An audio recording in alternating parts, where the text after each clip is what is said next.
गुरुदेव, आपने सत्संग में बताया था कि आपकी किडनी खराब होने से पहले आपको साधन का ज्यादा भरोसा था, लेकिन किडनी खराब की खबर मिलने के साथ ही आपकी शरणागति बिल्कुल दृढ़ हो गई। तो महाराज जी, हम जैसे साधकों को ऐसी ही किसी घटना का इंतजार करना चाहिए या किसी अन्य साधन से? नहीं भैया, मत। पूरे शरीर में भयंकर पीड़ा है, पूरे शरीर में इस समय भी, पर वो भगवान की कृपा से।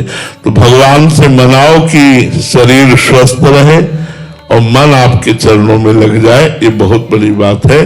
अस्वस्थ होने पर फिर प्राय मन शरीर में ही लगा रहता है।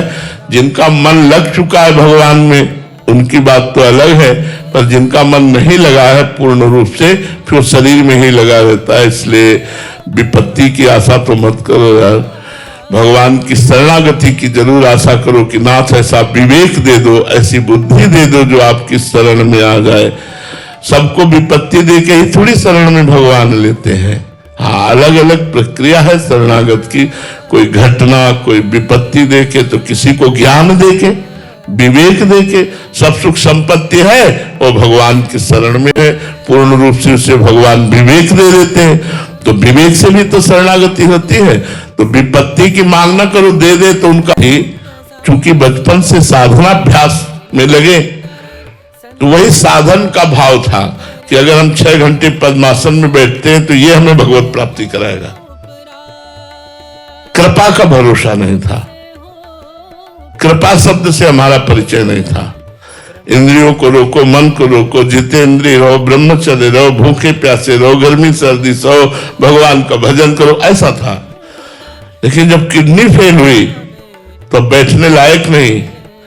अब भरोसा टूट गया साधन का और साध्य का भरोसा हो गया कि प्रभु अब तो सिर्फ आपकी कृपा से मेरा मंगल हो सकता है, आपकी कृपा से आपसे मिलन हो सकता है। मेरे में कोई साधना करने की तो सामर्थ्य रह नहीं गई। नाथ, मैं आपकी शरण में हूं। हृदय से शरणागति का प्रादुर्भाव हो गया। तो कभी कभी किसी घटना से शरणागति हो जाती है, कभी कभी विवेक से शरणागति होती है। इसलिए घटना मांगो मत, उनको देना हो तो दे देंगे, वो सामर्थ्य भी देंगे सहने की। वैसे विवेक से शरणागति बहुत सुंदर हो जाती है। नवीन सूरी जी, लखनऊ से। राधा राधे महाराज जी। महाराज जी, भगवान की कृपा और हमारे प्रयास में क्या संबंध है? दोनों में कौन प्रभावशाली है? दोनों। जैसे पंछी के दोनों पंख आकाश में उड़ने के लिए अत्यंत आवश्यक हैं, ऐसे हमारा पुरुषार्थ और भगवान की कृपा दोनों परमार्थ की ऊंचाई पर चढ़ने के लिए आवश्यक है। यदि हम पुरुषार्थ न करें, केवल कृपा कृपा, न नाम जप है, न कुछ भजन करें, न शास्त्र स्वाध्याय, न सत्संग, तो कुछ नहीं होने वाला। अगर साधना कर रहे, अहंकार है, कृपा का आश्रय नहीं, तो कुछ नहीं होने वाला।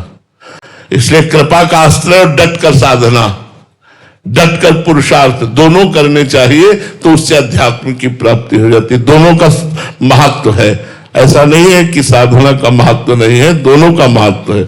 आज शरीर अस्वस्थ होने पर भी हमारी साधना चल रही है। जय बजे उठना, तय बजे उठना, शौच स्नान करना, अपनी दिनचर्या करना, भगवान की कृपा से सब चल रहा है वैसे ही।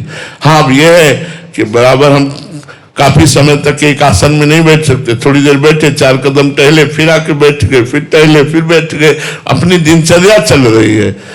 तो हमारा पुरुषार्थ प्रबल होना चाहिए और भगवान की कृपा का दृढ़ भरोसा होना चाहिए। इन 2 बातों से भगवत प्राप्ति हो जाएगी।